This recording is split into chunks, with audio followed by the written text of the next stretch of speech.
Hey, happy Monday, everyone. Hope you are doing well. I hope everybody is having an amazing day, beginning of the week.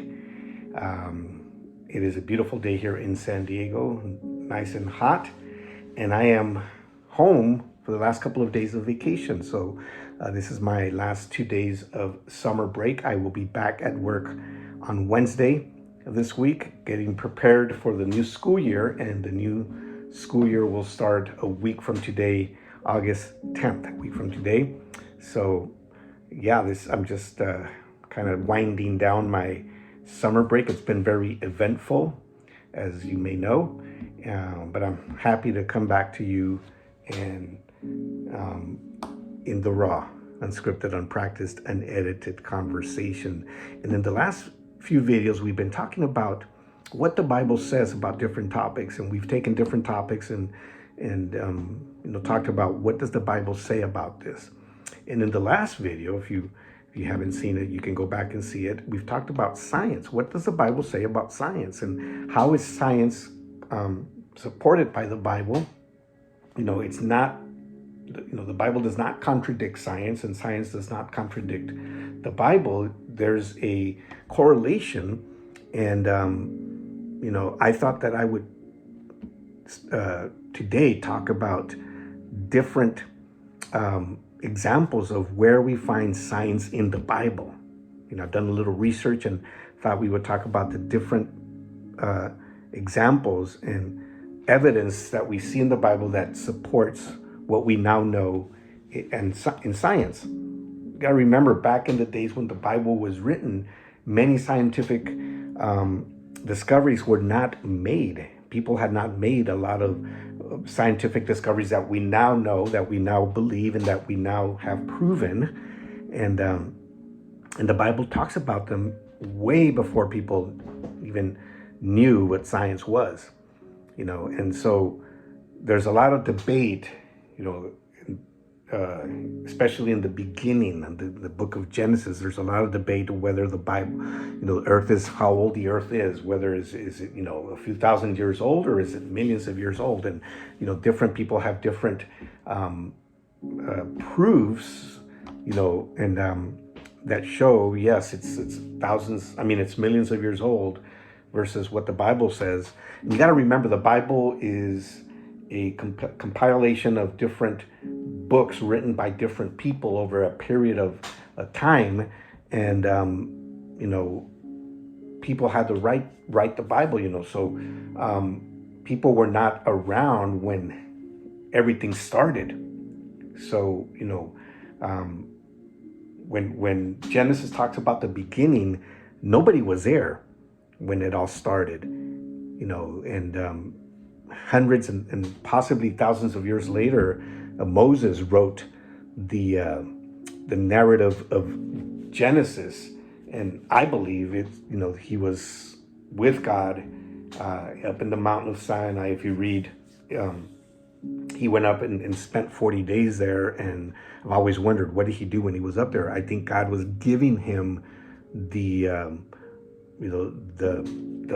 story of creation, and that's how he wrote it in the Bible. That's how he wrote the book of Genesis. And so I believe that in the beginning, things happened and nobody was around, and then I believe that millions of years could have passed after that, could have gone by, and then humans appeared, and then the history was written.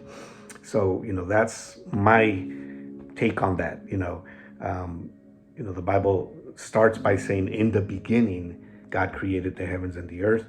And I'm going to actually talk about that in a minute. But, God was there. He made it happen. I don't think it just happened out of nowhere, out of nothing. God was there, and he allowed the universe to appear, to happen, and along with the everything that's out in the universe, as well as the earth. And so there's a lot of evidence in the Bible about this. So let's start with physics. I know might not be one of your favorite subjects in school, physics, but the biblical creation account includes all known scientific elements. In physics, you probably have learned this. It's one of the most common things that you talk about in physics: time, space, matter, and energy, right? And these elements are reflected in the following descriptions. Time, it says, in the beginning, it was the beginning of time. And then space, God created the heavens. That is space. And then matter and the earth. The earth is made of matter. And then energy. Then God said, let there be light. So the whole account goes like this. In the beginning, God created the heavens and the earth. The earth was formless and void. And I think that happened for millions of years. The earth was formless and void. Possibly that's when the dinosaurs also existed. The earth was formless and void. And darkness was over the surface of the deep, and the Spirit of God was moving over the surface of the waters. Then God said, let there be light, and there was light. I believe that happened, and if you go and see, and study how the earth was evolved, a lot of this happened. There was a lot of formless and void. There was darkness, and so I think that happened over millions of years. The Bible talks about it in one verse or two verses, but it happened over millions of years. And then the first law of thermodynamics, also known as the law of conservation of energy. We find that in the Bible as well. It's a principle in physics which asserts that energy cannot be created or destroyed. And the Bible creation account that God created everything at the beginning of time is in harmony with this specific principle. Genesis 2 verses 1 and 2 says, thus the heavens and the earth were completed in all their vast array. By the seventh day, God had finished the work he had been doing. So on the seventh day, he rested from all his work. So energy was conserved. It didn't end. It didn't just get destroyed, right? It wasn't created. It was always there, right? And so God put everything into place. And that's what it says. The heavens and the earth were completed in their vast array. That means that everything was put into place.